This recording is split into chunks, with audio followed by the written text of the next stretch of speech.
দীর্ঘদিন ধরে মুসলিমদের ভিত্তিমূলে আঘাত করার গভীর ষড়যন্ত্রে লিপ্ত ইসরায়েল এই পরিকল্পনার অংশ হিসেবে আল আকসা মসজিদের ভূমির নিচে ও আশেপাশে অবিরাম খনন কার্য চালাচ্ছে ইসরায়েলি বাহিনী, যার ফলে শতাব্দীর পর শতাব্দী ধরে দাঁড়িয়ে থাকা ভিত্তি ধসে পড়ার ভয়াবহ শঙ্কা তৈরি হয়েছে।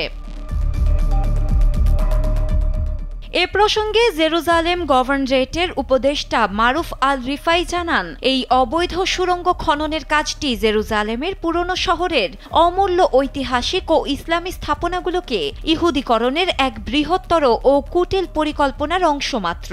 এই কাজ ইসলামী আইন ও নীতির সাথে সরাসরি সাংঘর্ষিক। খবর সংবাদ সংস্থা ওয়াফা এজেন্সির।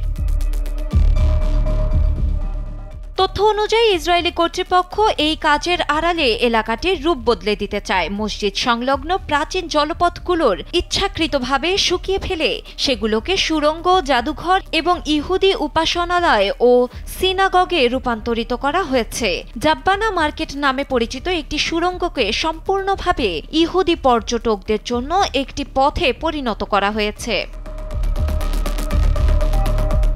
এটি সরাসরি আল আকসা মসজিদের ভিত্তি ও নিচের অবকাঠামোর জন্য এক ভয়াবহ হুমকি। জেরুজালেম প্রশাসনের বক্তব্য অনুযায়ী ইসরায়েলের মূল লক্ষ্য ফিলিস্তিনিদের ঐতিহাসিক উপস্থিতিকে সম্পূর্ণভাবে মুছে ফেলে সেখানে ইহুদি বসতি স্থাপনকারীদের আধিপত্য প্রতিষ্ঠা করা। এতে শুধু ধর্মীয় স্থানই নয়, আল আকসা মসজিদের স্থাপত্যিক স্থিতিশীলতাও মারাত্মকভাবে দুর্বল হয়ে পড়ার ঝুঁকিতে রয়েছে। বিশ্লেষকদের ধারণা, দখলদার ইসরায়েল আল আকসা দখল করার পরিকল্পনা করেছে, পাশাপাশি মিথ্যা ধর্মীয় দাবির আশ্রয় নিয়ে শেখ জাররাহ নামক মহল্লাতেও ইহুদি বসতি সম্প্রসারণ ও দখলদারিত্ব জোরদার করছে। সেখানে এক কঠোর সামরিক অবরোধ জারি করে স্থানীয় ফিলিস্তিনি বাসিন্দাদের চলাচলকে অত্যন্ত সীমিত করে ফেলা হয়েছে।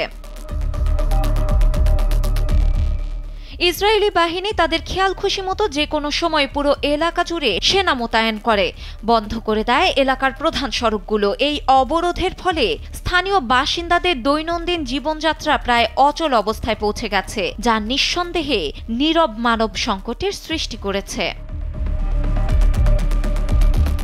ডেস্ক রিপোর্ট, সময়ের আলো।